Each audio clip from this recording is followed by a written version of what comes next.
Hi, everybody. Good afternoon. This is Joy, Youth and Education Coordinator for Strong-Hearted Native Women's Coalition. Today, I'm going to have Adam from EndTab speaking regarding technology-assisted sexual assault. Adam's going to introduce himself here in a minute, but real quick, I want to go over some quick housekeeping rules. If you have questions, go ahead and drop them in the question or chat or raise your hand. There's two of us that are monitoring the chat right now, so we can let Adam know when something comes in. This is being recorded, so you can view it afterwards on our YouTube page, and the link is posted in the chat. So at the end, we'll stop recording and we'll allow you to ask questions with the recording off should you have something you don't want to ask in a public forum. And with that, Adam, I'm going to turn it over to you. Awesome. Thanks, Joy. Thanks again for having me. Yeah, I convinced Joy to let me introduce myself as opposed to her reading me my bio, which always makes me feel weird and uncomfortable. So I'm very grateful to her for letting me do that. Yeah, I'm just super happy to be back to talk about all things digital safety. And today in particular, we're going to be talking about the way sexual assault is perpetrated online and via technology. So let's get a few housekeeping items out of the way. So my background, the aforementioned background. So I am the founder of EndTab. EndTab stands for Ending Technology Enabled Abuse. And what we do is we provide presentations and trainings to help folks understand, address, and prevent the ways in which people are harmed online and through their devices. I am an attorney, a California-based attorney, but my expertise really is in gender-based violence. I am not a tech expert. I tell folks this all the time, which makes people raise an eyebrow when they're attending something about technology. But I think it's important to bring that up because you don't have to be a tech expert to act when somebody is being harmed online or through their devices. You just don't. We all are plenty tech savvy to do something relative to our digital safety or the digital safety of others. It's not about cyber hackers or really sophisticated techie folks harming other people. It's usually about people using just the same tech skills you and I have to cause harm online and anonymously or in different ways like that. So we should all feel empowered to do this work and to feel comfortable incorporating some of the things that we're going to be talking about today into our lives. My pronouns are he, him. Content warning, it's in the title, but we are going to be talking about online sexual assault, online sexual violence. That's a serious subject, and to the extent that is activating or re-traumatizing for you or makes you uncomfortable in any way, please know that you are in this space, you are empowered to prioritize your well-being. And if that means stepping away, muting the presentation, leaving the presentation, whatever you need to do to prioritize your own safety and well-being is what I certainly want for everybody on today's presentation. So please know that this is a space that really prioritizes well-being above all else. Joy alluded to this, but questions and input, feel free to fire away in the chat. I think there's 3 of us monitoring the chat. So if you have questions, maybe it's something I'm not covering, maybe it's something, really anything. If you have any questions, if it's not about the subject matter, odds are I can probably provide some guidance or feedback because this is a very narrowly focused training on online sexual violence today. But if you have any other questions, I'm happy to answer them, or really just fire away. Please don't. I would love to not just listen to myself talk at you for the next 45 minutes to an hour, but rather hear from you as well. Okay, so first, I think it's important that we frame the problem. Why are we even having a presentation on tech facilitated or tech enabled or tech assisted sexual assault, right? Well, the problem is that we're experiencing historic rates of online abuse, all types of online abuse. It might be sexual assault, it might be domestic violence, it might be human trafficking or elder abuse or cyber stalking. But it was spiking before the pandemic. 1 in 12 Americans identifies as a victim of actual or threatened non-consensual pornography. The National Domestic Violence Hotline saw a 101% increase in digital abuse calls in 2019, the year before the pandemic. And then the pandemic happened and accelerated everything, right? Because it has pushed everybody online and on their devices at an order of magnitude we've never seen before. And what we've learned is that advocates and parents really feel like they lack the skills and the confidence to do something when somebody they're assisting is experiencing online abuse or their child is experiencing online abuse. And it doesn't have to be that way. We at EndTab really want to sort of shatter that misconception and empower other people, everybody, really everybody. We're safer online together, and we want people to feel empowered that they can continue to parent or continue to advocate for a victim, regardless of whether the issues are happening online or offline.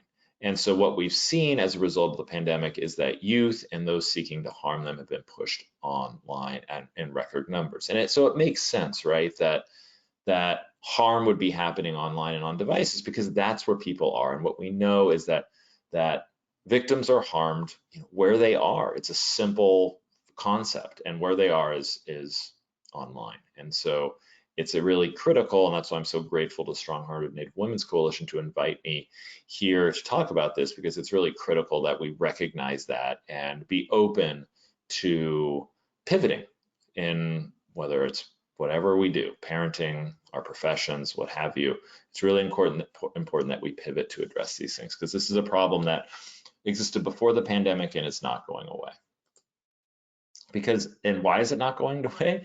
Because I'll answer my own question. Because in today's world, technology is required to survive and to thrive. If you cannot access your technology safely, if someone is preventing you from using your email, or if you are afraid to go online for whatever reason, then you are greatly hampered from functioning and succeeding in today's society, because we use technology to work, to go to school, to interact with our communities, to learn things about current events or the news. It's how we connect. It's how we connect with friends. It's how we date. It's how we're doing everything these days. And if somebody takes that away from somebody because they've been, let's say, sexually assaulted online, then that has huge ramifications, because it's really important that we recognize that if somebody's harmed online, that has a ripple effect, and they may not be comfortable going online after that point, or may isolate, and that affects their ability to function in today's society. So I really want to underscore that point, because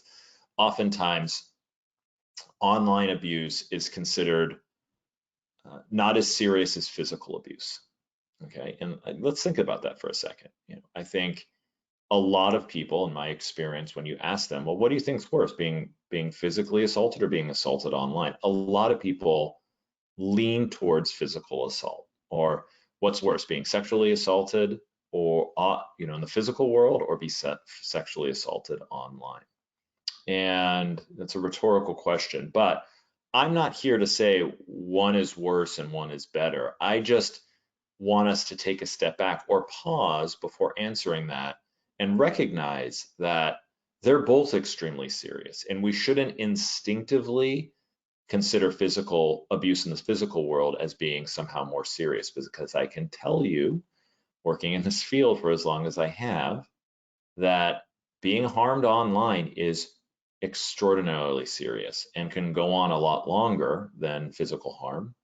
And I've worked with people who have been harmed online who said they wish it was just a one-time physical assault and that they could move on with their lives. So again, not here to say one is worse, one is better, but it depends on the victim. And when we automatically assume that physical abuse is more serious than digital abuse or online abuse, then that's also delegitimizing what victims of online abuse and online sexual violence experience, right? Because all of a sudden it's not like I got harmed. It's not like this person, said that to my face or pushed me or did something off, it happened online. But that can't happen, because when people who are being harmed online feel like their trauma isn't serious or isn't as serious, then maybe they won't go for help. Maybe they won't go to their communities to seek help. Maybe they won't curb their online behavior to be a little safer because they think it's not serious. We really need to validate what people are experiencing. And so that's sort of our mission. One of our missions at EndTab is to really get folks to appreciate how serious it all is. And it makes sense that we need it to survive and thrive. I mean, I use this slide in almost every presentation because I'm always stunned. You know, the average person has 170 online accounts and apps on their phone, 90 online accounts and 80 apps on the device, which, by the way, I was like, there's no way I have 80 apps on my phone. And sure enough, I counted them and I had more than 80 apps on my phone. But I use this slide just to point out it's how we get, you know, ride share, order food, or social media, or stream content, or work, or shop, or keep our calendars, or our health, or music, or, you know, pay somebody on PayPal or Venmo, right? And so we use it for so many things. And that's also, each one of those accounts or apps is also an access point through which somebody can sexually harass us, sextort us, engage in image-based abuse. These are all forms of online sexual assault that we're going to talk about, but these are all ways, and so it really creates a perfect storm where there's people, you know, there's just, it really makes us easier targets in the digital age. And so I just think it's really critical that we appreciate how the landscape, you know, lays out. So let's define sexual assault. So sexual assault is, and sorry about this, okay. Sexual assault includes words and actions of a sexual nature against a person's will without their consent, okay? And whoops, I lost my, I moved some, there it is. Sorry, folks, there we go. My cursor went away, so I couldn't figure out where I was going. So let's start that again. Defining sexual assault. Sexual violence or assault is any type of unwanted sexual contact. This includes words and actions of a sexual nature against a person's will and without their consent. A person may use force, threats, manipulation, or coercion to commit sexual violence. This is from the National Sexual Violence Resource Center. Now, I bring this up because this definition, notice how it doesn't say online sexual assault or online sexual violence definition. It is sexual violence or sexual assault, whether it's online or offline, falls within the four corners of this definition. And that's what I really want us to keep focused on. Is it's not, when I talk about technology assisted sexual assault, it's way less about the technology and much more about the behavior behind the sexual assault, because it's not people, it's not, you know, it's not technology doing this to people, it's people using technology to harm other people. So what happens, you know, and so I've sort of defined that, look, this is a universal definition. So why am I asking this question? Does this definition change when sexual assault goes digital? So the answer is no, right? It doesn't change. It's still it is equally applicable to our online lives as it is to our offline lives. However, that is not to say that there isn't some impact that we should be aware of, because when abuse goes digital or when sexual assault goes digital, it changes the way that familiar forms of abuse or assault are experienced and perceived. So some examples of this, and then I'm going to explain what happens when sexual assault goes digital. Some examples that we're going to go over today: unwanted nude images. Receiving unwanted nude images is very from somebody you know. Cyber flashing, people airdropping nude photos to somebody else without their consent. Image-based sexual abuse, like non-consensual pornography. Sextortion, okay, the threat to release an intimate photo or video. It's essentially blackmail or extortion, but it's done, the leverage is the threat to release an intimate photo or video of the person. Coercion. Coercion happens, you know, again, and notice there's no like fancy tech word around this. Like, coercion is just something, and intimidation is something that we see quite often and can be used in concert with sextortion. Then finally, emerging issues that are like deepfakes, which we're going to talk about in a minute. are also things. So these are just some examples when people say, well, what's online sexual assault? Well, these are some examples of online sexual assault. We're going to talk about each of them. So when sexual assault goes digital, two things happen, right?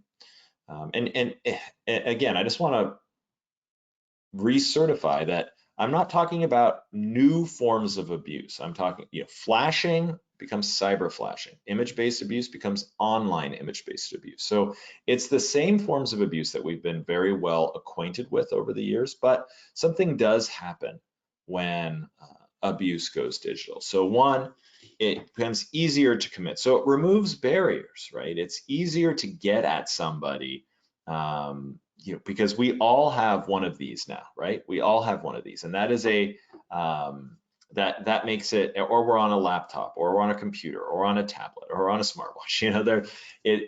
It removes barriers.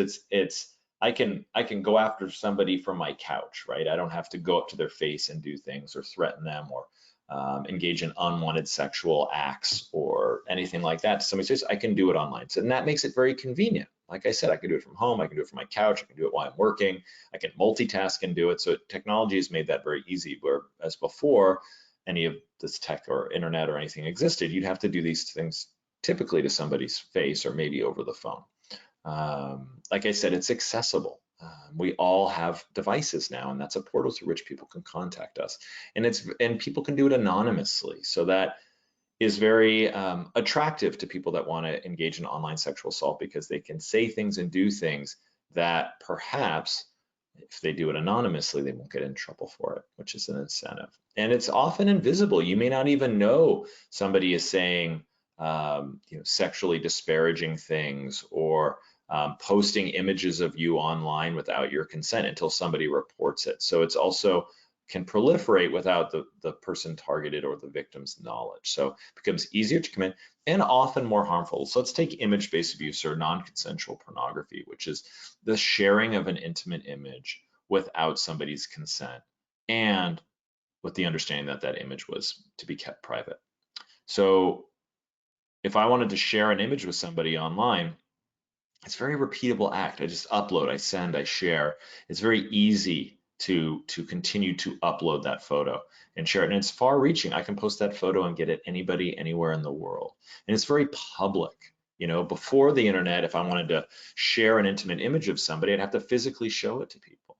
But now I can share it with the world in a couple seconds. And it's permanent. Once that image goes online, it's never coming down. It's the things that go online are not written in pencil, they're written in stone. And that is a really critical component of why image-based sexual abuse is so damaging, is its permanency. And finally, it's perpetual. I might post a nude image of somebody without their consent, and then somebody else will share it, and somebody else will share it, and somebody else will share it or post it on another one. And so it becomes self-perpetuating.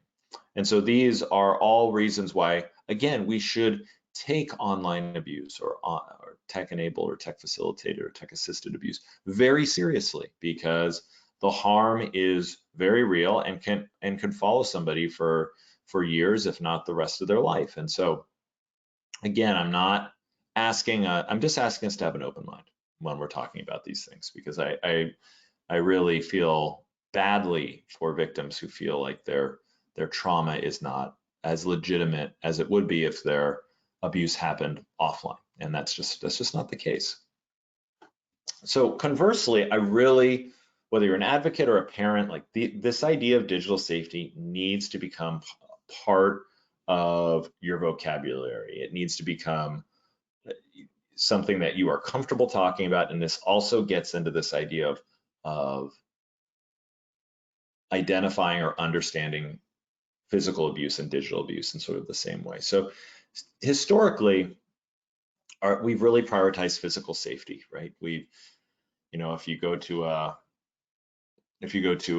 nonprofit to seek services for sexual assault or domestic violence, it's usually a safe, physically safe place, right? The doors are locked, maybe there's a security system in place. If you go stay at a shelter, it's in a confidential location. Those things are all very well geared towards physical safety and even emotional safety. We talk about our problems. We can provide, mental health professionals to talk to us about our issues, because we know that our emotional safety is also very important. But what about digital safety? We need to elevate digital safety alongside physical safety. And it's important because we are raising people to believe that not really be mindful of the impact of what happens when our digital safety is compromised. We're very focused on physical safety. Don't run into the street, or things like that. Kids know not to do that, but do they know not to engage with a stranger online who's exhibiting all sorts of scary tendencies or things like that? So when I say digital safety, that can mean different things to different people. But for me, digital safety means three things. It means that the client or the child or the person can access their technology freely. No partner or no person is preventing them from accessing their devices of the internet.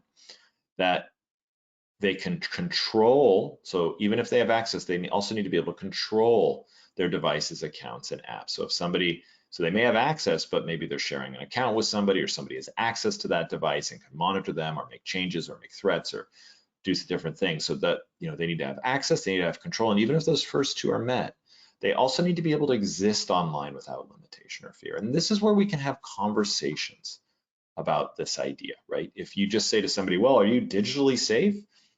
People might, what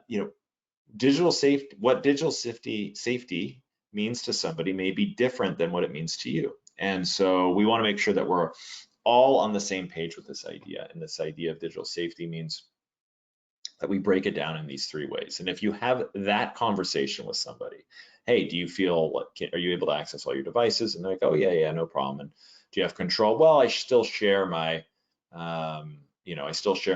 my Amazon account, my Gmail, my Google account, and some other things with my ex or something like that. That's a big red flag, because that, as we talked about, each of those are portals through which somebody could take it, private images and post them online, or threaten them, or sexually harass them, or do a variety of different things. And then, even if they have control, if they're not able to exist online without limitation or fear, then they're not digitally safe. If they're going on to social media and they're getting harassed, or somebody's posting images of them, or when they go out, somebody's airdropping nude photos to them, well, that's actually a physical one, so that doesn't count. But hopefully that I'm making a clear enough point here. It's just like, we need to start talking about digital safety. Don't worry about it if you don't feel like you have a firm grasp on it. Just the mere fact that we start bringing it up and we start prioritizing it in a meaningful way, I firmly believe will pay huge dividends towards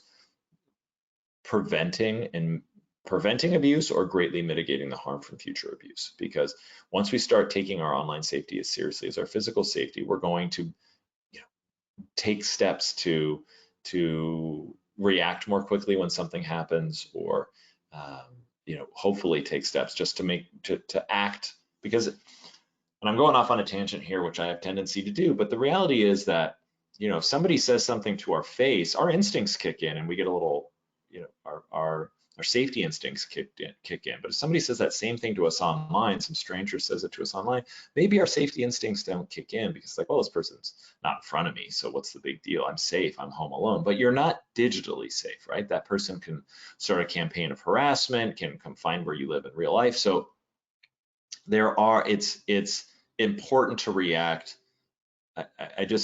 I wish people would react to threats online the same way they react to threats offline, if that makes sense. So let's talk about some emerging issues in technology around online sexual assault. Image-based abuse. So this was something that happened recently that got some press, but on TikTok, there was something called the Silhouette Challenge. The Silhouette Challenge was a body positive challenge for women and girls. And what they did is they would dance in front of a red silhouette, so that they would just be a black outline.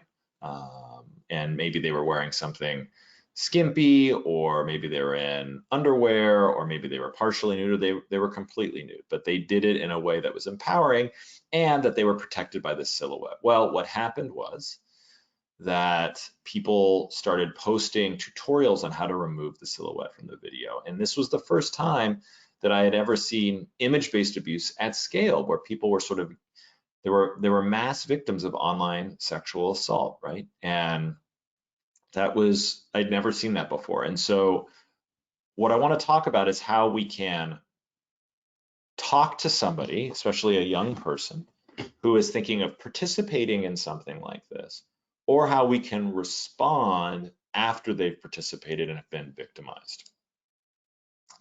So one is if somebody came to me and said, hey, I'm a 19-year-old woman or I'm an 18-year-old woman and I'm thinking of participating in this challenge. I'm really excited. And I think the instinctive thing for a lot of people is to say, well, that's super dangerous. Don't do that. But the way we can respond, and this doesn't matter if you're a tech expert or anything like that, but I think we could all agree, like, okay, that there might be some risk with what you're doing. Maybe I'm not a tech person, but maybe somebody could figure out a way to remove that filter. And that I think that's very possible with all the ways technology is working these days. So some things you could say before somebody joins, right? You could say, look, if that filter could be potentially removed, then maybe only post a video that you're comfortable posting, whether there's a filter or not. That way, if somebody does remove the filter, you're not harmed because it's a video that you are comfortable posting either way. Or pause, right? We move so quickly, there's no friction or delay in our online decision making, particularly the younger we are. So pausing and maybe saying to somebody, hey, there might be some risk in what you're doing. Maybe wait a couple days and see what happens and make sure nothing, somebody doesn't find a way to do something to these videos that would compromise your privacy, and just wait a couple days to see what happens. So those are just and those, as you can hopefully is clear, those aren't super techie expert things. Those are just like, hey, those are just sort of common sense things that have nothing to do with tech and have everything to do with making sort of an informed decision. When somebody is thinking about doing something like this that you may find risky or concerning, the goal is not to shame them or judge them or tell them what to do. Now, minors, obviously, if you're parenting, it's up to you whether you want to tell them, no way you're participating in this, you're 17 and that's not okay. But when I do trainings to youth, I don't obviously tell them what to do because I don't think that's gonna, one, it's not my style. Two, I don't think it'll be effective. So I'm all about empowering them with information by highlighting the risks and benefits, explaining how they can make an informed decision in that circumstance, and avoid the if I only knew. Like if I had only known that somebody could remove the filter from the silhouette challenge, I wouldn't have posted a video like that, right? Well, we don't have to wait for that. We can stay in advance. We can ask those questions. We can say, well, what about, are there different ways we can address this? By posting a video that you're comfortable with, regardless of whether there's a filter or not, or waiting a second. This is how I talk to survivors and victims that I work with. This is what I talk about in my prevention work. This is what I talk about when I'm training. Like this is, like, don't shame or judge, but empower, because people are going to do what they're going to do, right? And the goal is for them to do it safely, in my opinion. So that's sort of how I would respond to something like the silhouette challenge. When you're talking, so I want to go just a quick deep dive in this sort of idea of making informed decisions online. It's important to weigh the benefits with the risk before we do something online. And I always use this skydiving example or a base jumping example. But if you're going skydiving for the first time and you jump out with your instructor, and as soon as you clear the plane, the instructor says, by the way, our chute's only open 50% of the time. That's the kind of thing you'd want to know before you jump out of the plane. And then you could make an informed decision as to whether or not you want to do that. So same thing here. Hey, if somebody said, oh, I'm going to post this image on part of the silhouette challenge. Well, 50% of the time those images get stripped of the silhouette and they show the video. Then the person can make an informed decision. Well, you know what? I'm willing to take that risk because I really want to participate in this, and this is really important to me. Or skydiving is something I have to do, and I don't care if I might die. It's an informed decision. But when talking about it, don't sugarcoat it. Like, clearly define the risks, and then explain other options, which is what we just did. We talked about other options they could take before participating. So I hope that makes sense. I'm trying to show I guess that you don't have to be a tech expert, sort of reiterating, you don't have to be a tech expert to act when somebody is making a decision online that might be harmful or makes a decision that has harmed them. And we should all be empowered to get in the mix on this stuff. OnlyFans is another emerging issue. So OnlyFans, if you haven't heard of it before, is a social media platform, but it's a bit different. So OnlyFans launched in 2016. It grew from 7.5 million to 90 million people in 2020, and it's well over 100 million now. There's over 1 million content creators, which this was all accelerated by the pandemic. So why is it so popular? So it's sort of like a cross between Instagram and Pornhub. It allows for adult content, which Instagram does not. And it allows, if you want to follow somebody, you have to subscribe to them. So people are joining because creators are joining because they can now, instead of, if they have a big following on Instagram, they don't get paid by their followers on Instagram, but on OnlyFans they do. And they can post explicit or adult or pornographic content, which is something users can't get on Instagram or other channels. So it is exploded in popularity. But unfortunately, what has happened is it has sort of mainstreamed online sex work and made it sort of like a side hustle while obscuring a lot of the safety risks. And again, I don't have a problem with somebody joining OnlyFans, even though it's 18 or older, but people are getting around that. But I do have a problem with them joining without understanding the risks, or not joining and not making an informed decision to join. So one risk that I think people should know in advance is that non-consensual pornography is rampant on this site. It's tailor-made. People are posting adult content and videos on their site, on their channels or on their profiles, and people can just take screenshots or screen record, and then those images are stolen and then sold or used to create impersonating accounts, or posted on prostitution sites, or published publicly to shame the person for being on that site. In 2020, around 3 million photos and 750 hours of video were leaked from the site. So that's a big deal, right? And it's something somebody should know before they join. So, and the reality is it's very, it's been sort of glamorized in the news that people are on OnlyFans and making millions of dollars, but that's very small majority of people that are making a lot of money. And also we're seeing some minors on OnlyFans, right? So as I said, it's an 18 or older platform, but people are very easily able to circumvent the identification requirement. There was a documentary called #NudesForSale, which found that 1/3 of underage, or 1/3 of profiles on Twitter promoting sex work were of underage individuals. And so, and we're seeing on TikTok, we're seeing a lot of people promoting getting on OnlyFans. It's a great way to make money, and it's empowering and all these things. So if somebody said, hey, I think I'm thinking of joining OnlyFans, what I would say is I would talk to them. One, no judgment, as we said before with the silhouette challenge, no judgment, no shaming.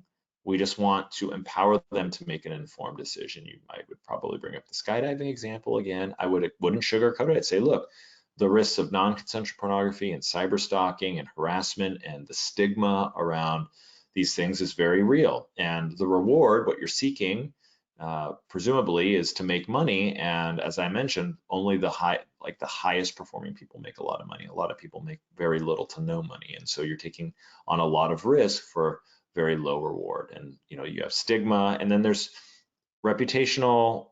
The stigma can be impact your job, your school, or your reputation. This person on this, Lauren, this OnlyFans creator, said, once you start, you can never go back. You get known for this. I worry if I have kids, they'll get bullied in the future. How will this affect my little brother, for example? You need to think about the pros and cons.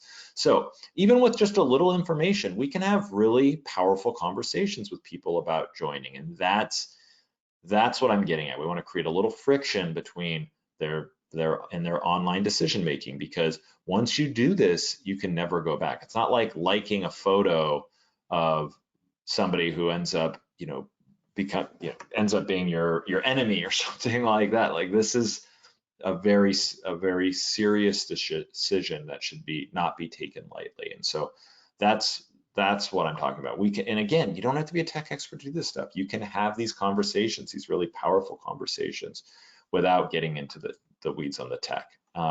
If I were going to be explaining this to somebody, I would say, look, that if you want to join, that's fine, but you're gonna get 1%er problems, the top 1% of the earners, without their resources, right? So you're gonna be targeted with non-consensual pornography and all these different things, which the top earners are targeted with as well, but without their resources. And that's easier, that harassment and that harm is easier to tolerate when you're earning a lot of money. I would demystify sex work as a side hustle and talk about, people get stigmatized for entering that work. Again, I'm not begrudging anybody from doing it. Just understand that that's what happens. And it's a lot of work. It's not really a side hustle. It's a lot of work to be successful on these platforms. So adding some alternatives or some other ways, like we did before with the silhouette challenge, where we said, hey, you can, post a video that you're comfortable with, regardless of whether it's silhouetted, or wait a few minutes or wait a few days before you engage. Well, here it's, well, look, if you want to make a bunch of money on this site, you're going to need a lot of people subscribing to your channel. So why don't you try building a following on Instagram or wherever and see how that goes, because that's a lot of hard work, and you're doing it without the risks of engaging in sex work. And so why don't you try that and experience how competitive and difficult it is to build a large following, right? And so then hopefully that puts some friction between their decision making and empowers them to make an informed decision. Or are there why are you joining? Is it for money? Are there other ways to earn money with less risk? So these are all conversations we can be having with folks. So I just wanted to use these as examples to demonstrate how we should all be, even if you've never heard of OnlyFans before, you can have these conversations. And I think that's really powerful. And I get excited about the idea of people everywhere being comfortable having these conversations. So emerging technologies. So artificial intelligence has created, has sort of amplified online sexual assault. So for example, the Deep Nude app. This is an app that came out that basically you upload a photo of a woman. It doesn't work on men, and it is immediately returned with that person having their clothes removed. It uses artificial intelligence to digitally recreate what this person would look like nude, and creates a very realistic nude of this person. So down here below, you see a woman takes a selfie in her bathing suit, and after it's been submitted to the Deep Nude app, her clothes are removed, and it looks hyper realistic. This is concerning. It's like having instant Photoshop in your pocket if the only reason to use Photoshop was to create non-consensual nude images of women. So this is a new form of the ways in which image-based abuse is being perpetrated. It's not inventing a new form of abuse, it's just amplifying it. And it's a big deal. So last summer, a report found that nearly 105,000 women had been targeted by this app and had their images shared publicly by the end of July 2020. And that number grew by 200% 3 months later. 70% of the targets were private individuals, so not celebrities, whose photos are either taken from social media or private material. And a limited number of these images were shared appearing to depict people who were underage. So this problem is not going away. It's a very serious problem, and I'm going to talk about how we can deal with it in a second. But the first step is just being aware of these problems, right? We shouldn't be blindsided by these things. If you're a parent, if you're a child, or if you're an advocate or worked in victim services, if somebody you're working with reports this, I want us to be able to be empowered to respond in a way that's going to be helpful and not sort of flabbergasted by this stuff, because this stuff is going to continue to happen. And then an extension of this is deepfakes. If you haven't heard of deepfakes are similar to Deep Nude, except it's face swapping. So you're able to take a person's face, you take a photo of a person and you're able to swap their face onto somebody else's body in a video, making it appear that now they're doing the things that person in the video is doing. So not surprisingly, women primarily, almost exclusively, are being inserted into pornography or adult content, making it appear that they're engaging it without their consent. So it's creating non-consensual intimate videos. We have here on the right, we have Emma Watson and Daisy Ridley. Below her, both actors, both inserted into these videos without their consent. Those are their faces, those are not their bodies. And so what does this mean? I'm not saying, oh my gosh, the sky is falling and we should be just sounding the alarm bells, but we do need to know about this information because it's not going anywhere and it's becoming more prolific. So it's really critical that we know how to navigate the harm with these types of things. So one, it's critical that we believe survivors. If somebody comes to you and says, hey, there's this image or this video out there of me, I swear it's not me, but it looks 100% like I'm in the video or the photo, understand that that technology exists and believe survivors.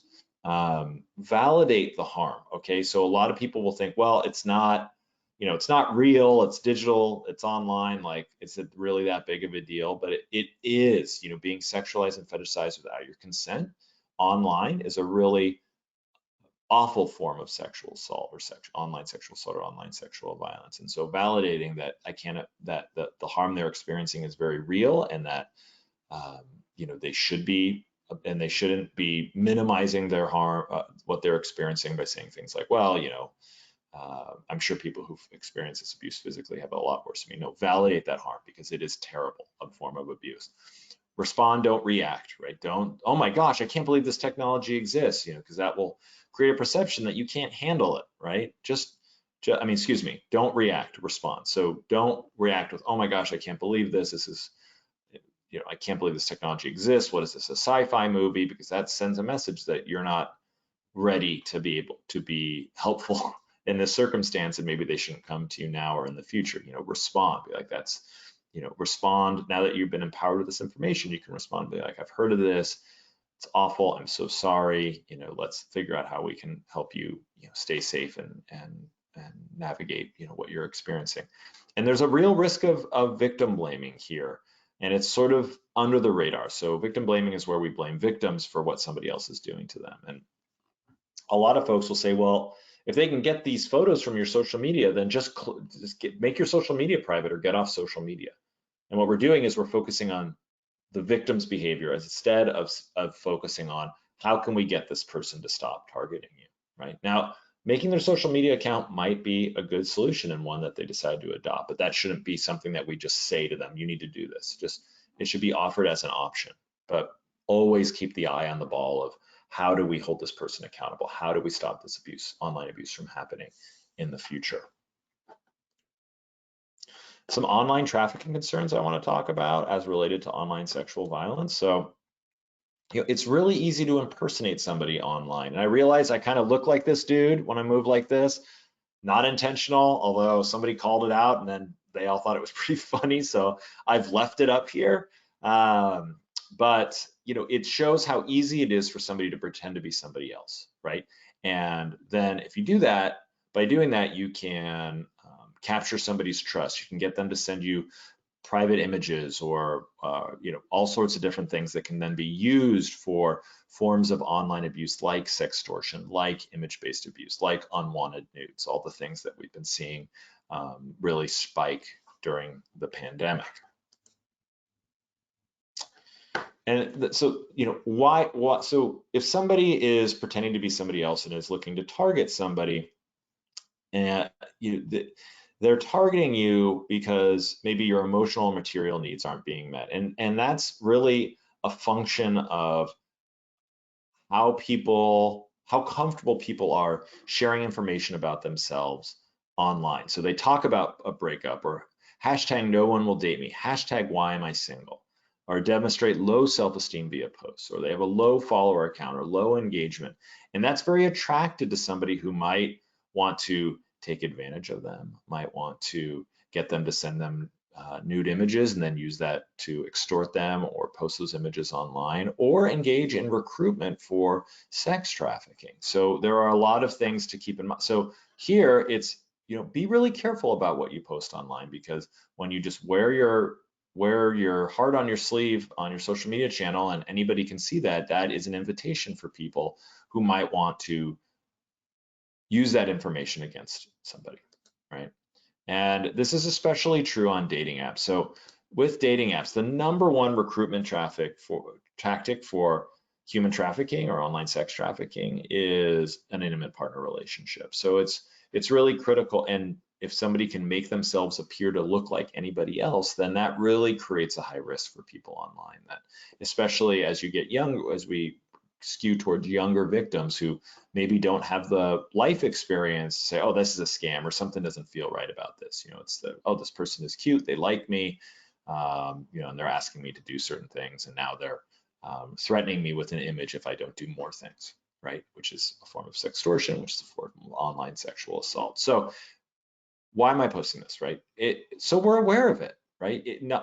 Knowledge is power. Knowledge is empowering, right? And it's, you know, dating apps and social media, these are dangerous places now. And I'm not saying don't use them, but use them with an awareness of the risk and be empowered to protect yourself and put a little, like I say, a little delay, a little friction in your online decision making, so that we can hopefully, you know, if we pause a little bit, ooh, this profile looks a little weird, maybe I'm going to ask this person to verify their identity, or maybe I'll just hold off. You know, that could save that person from a ton of harm. And so really, it's again, I know I keep going back to this, but we don't have to be super techie to be having these conversations. The feedback I get on my presentations is they're not super techie. You know, I try to make them relatable because I don't want people to feel like overwhelmed by the tech. We can all do this, and we all should do this. You know, if somebody is, and this is true, gosh, just I've worked on enough online sexual violence cases where they've been fake accounts. And so some things we can do in these circumstances, some things we can empower others to do in these circumstances is think about verifying accounts. You know, just because somebody's accounts looks one way doesn't mean that's accurately reflects the person behind that account. So go to their social media profiles, see if they have a bunch of followers. Do they actually have legit social media, or do they not really exist online? And is this maybe a burner profile that you're dealing with? You can save an image and then reverse image search it. You know, images.google.com. If you go there, you can, it's a search engine for photos. And so let's say somebody reaches out to you and you're like, oh, this person's really cool, or they're cute, or whatever. You could save that photo to your computer or your device and then upload it to the reverse image search, and it'll show you everywhere that photo exists publicly online. And if it shows up as being part of somebody else's social media profile, then that's a catfishing situation. That's an impersonating situation. And you know, this may sound new and sort of very different for you, but this, I hope, becomes very second nature for people, because the more we spend time online, the more we need to be thinking this way. You know, photo or video verification. So I know a lot of people who have been dealt with impersonation or catfishing in scenarios that have ended up harming them, and now they ask for verification. Look, you know, you seem interesting. We've met on this dating app. I'm going to ask you to send me a photo doing something specific in the next like 10 seconds, just so I know that you're a real person and you are who you say you are. So can you send me a picture of you, you know, doing this or something like that, something that they wouldn't have on hand already. And so they have to prove who they are. So I think that should be an okay thing to do, and something that people are comfortable responding to and asking for.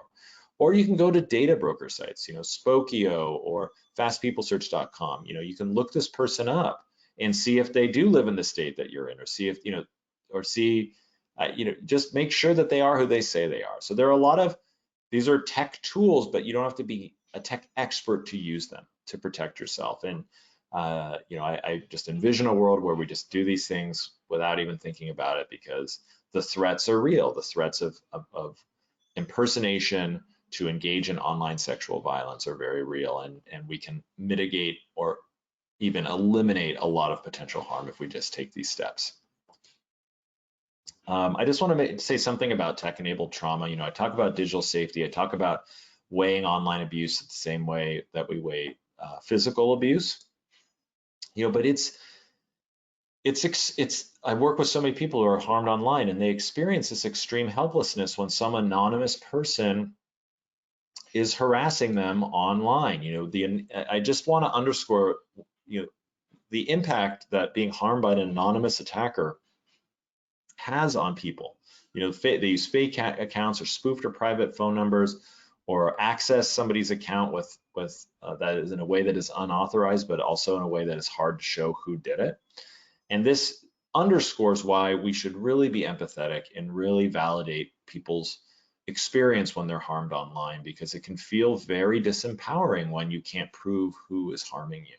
And again, I don't have a hack or a trick for this where you can unmask anonymous people by using some app. But the more we're able to appreciate and empathize what people are going through online when they're being harmed online, such as circumstances with anonymous online abuse, it puts us in a really powerful position to support those people and to validate what they're going to and ensure that they won't isolate themselves. And if you've ever worked with victims of crime before, an isolated victim is the last thing that you want. And this is true whether it's parents and their children, or it's true whether you're a victim serving professional and your client.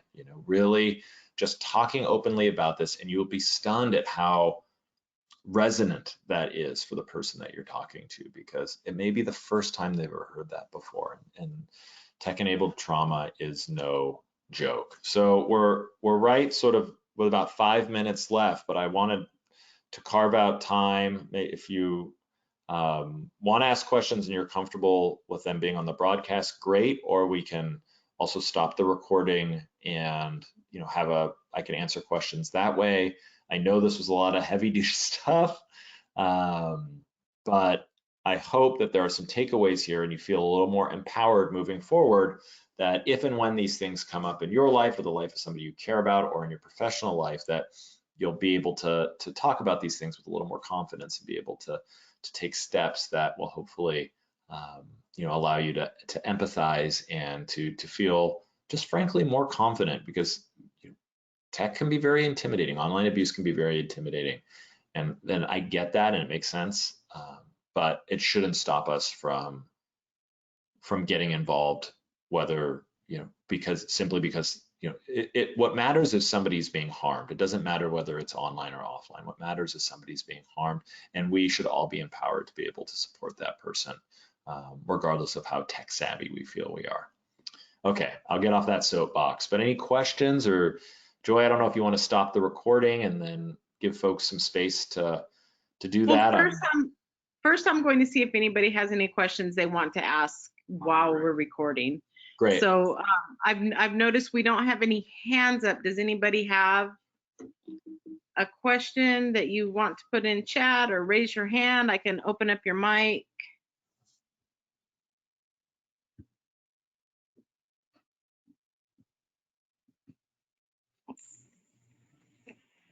So I'm not seeing any, but Adam, It's all quiet out there.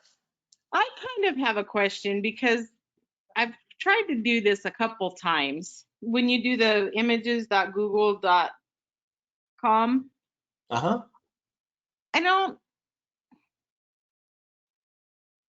it never looks right. It never looks like what where is there a way you can show us, like while you're sharing your screen, what that looks like when you're doing that?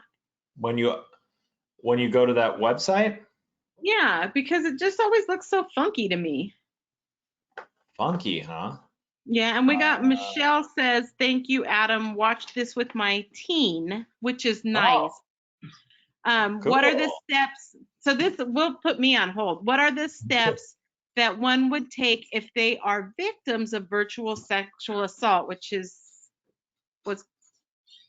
so what would somebody do? Sure. So I mean, it depends.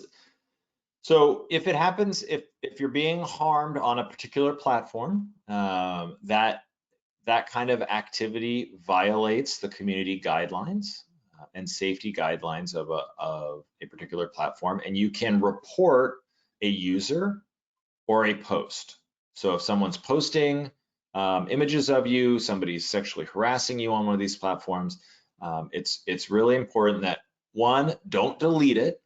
Take a screenshot of it, because you may need to show that image to somebody in the future. And then, two, you want to report it, because you want to,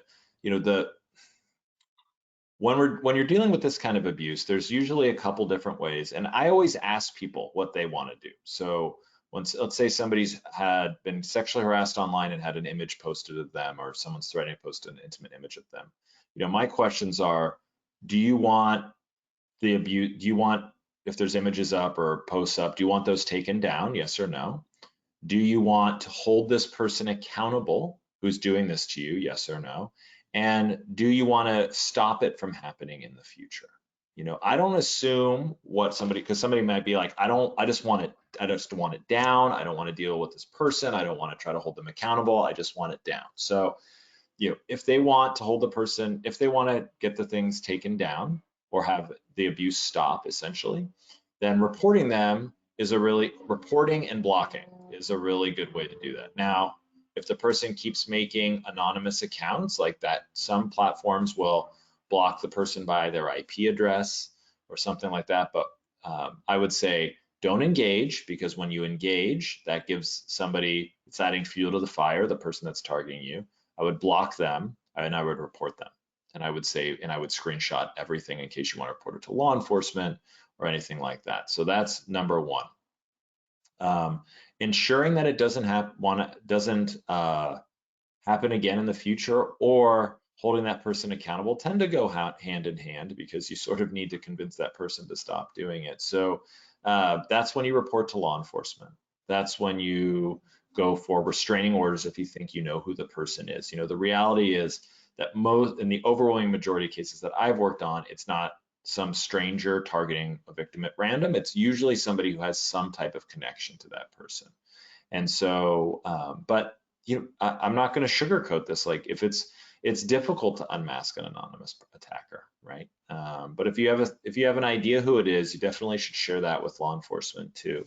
And just setting expectations. In my experience, law enforcement is generally under-resourced and understaffed to fully investigate all cybercrime reports that they receive. And so be prepared to be persistent and to advocate for yourself if you're dealing with this sort of thing. But those are some different ways that you can address it. I wish I had a perfect solution that would just check all the boxes, but one of the reasons I'm doing this work is also to push policies to where we can have a solution like that, where the platforms immediately unmask anonymous perpetrators and law enforcement can hold them accountable, and we can get justice for people that are harmed online. We're not quite there yet, but there's a lot of things that we can do. And you can talk about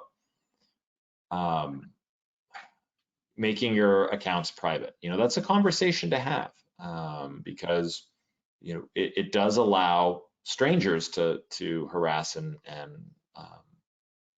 get images of you and potentially harass or direct message you and things like that. But those are some different ways that I would suggest addressing what I just. Oh, and so also I would say, if you're receiving, if somebody's airdropping unwanted nudes to your phone, just go into your settings and turn off airdrop if you have an iPhone, and that will address that problem as well. So there are things we can do. But thank you for that question. I hope I answered it okay. Okay, we have Michelle again. Thank you. The general information was helpful in order to share with those we work with. Oh, good. So that's good. So I have a question for you, because you always, last time you referred to something you could do on an iPhone. If somebody doesn't have an iPhone, is there an airdrop thing to turn off, or is that even not a thing for somebody that doesn't have an iPhone? I'm not sure about Android. I'd have to look into that. I'd have to check that. But I haven't heard of it happening on Android phones, so I'm not sure if that actually exists or not. To see another benefit for having a Droid. There you go. You should do the Android version of this presentation, Joy. Yeah, no, I'm not techie at all. Does anybody else have any questions? Hi, this is Karen, and I just wanted to say, would you recommend TikTok to a 14-year-old? No.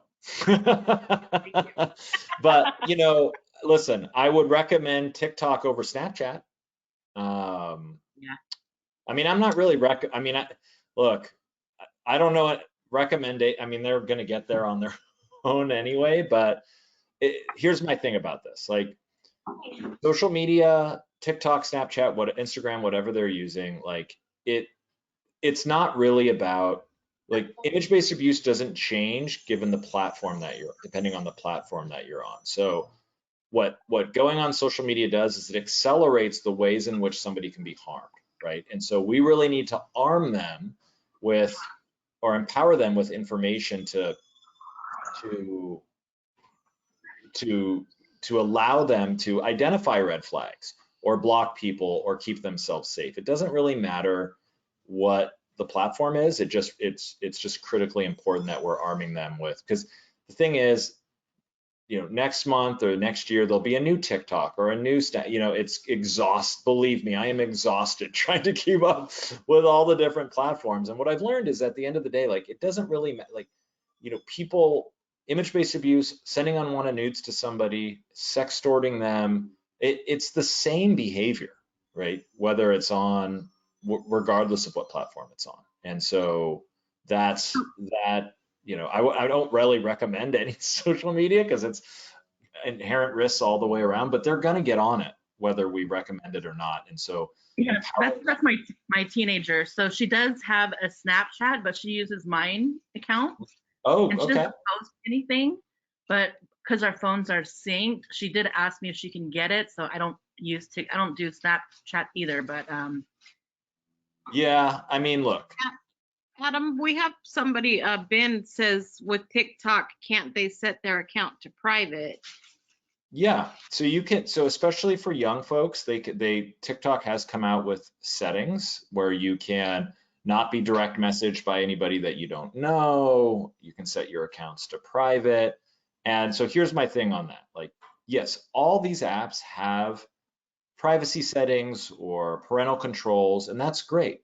That's awesome. And it's important that we understand how those work. But we also need to be talking about these behaviors, because there's going to be a time when they're on these apps without parental controls, or when their accounts aren't private, or they go on a friend's account, or they're at a friend's house, or they're at school, or, you know, they switch it off and then switch it back on, you know, so that parents are none the wiser. So we need to assume that they're going to come into contact with this stuff, and that privacy settings or parental controls won't solve the issue. And so that's why I'm a big proponent of raising awareness about these forms of abuse, so that we can talk about it, and so that especially young people recognize the signs and then take action to protect themselves, or maybe don't engage with somebody who is exhibiting some pretty, you know, concerning behaviors, if that makes sense. So another question about Snapchat. So it's, you say once something is posted online, it never goes away. But I was under the impression that with Snapchat, they automatically went away. Well, so yes, and if somebody takes, for example, a screenshot of something, then you get alerted to that. But there's nothing stopping somebody from just taking another phone and taking a picture of that photo.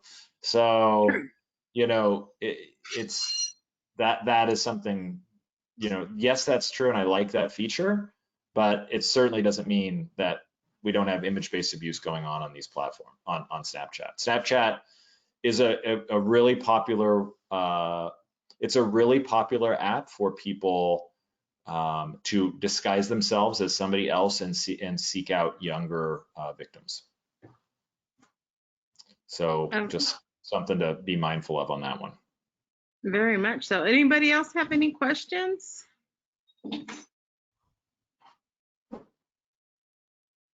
Okay, so we got some. So what I'm going to do right now is I'm going to turn off the recording, and if anybody wants to take an opportunity to ask a question once the recording is off, we can do that as well.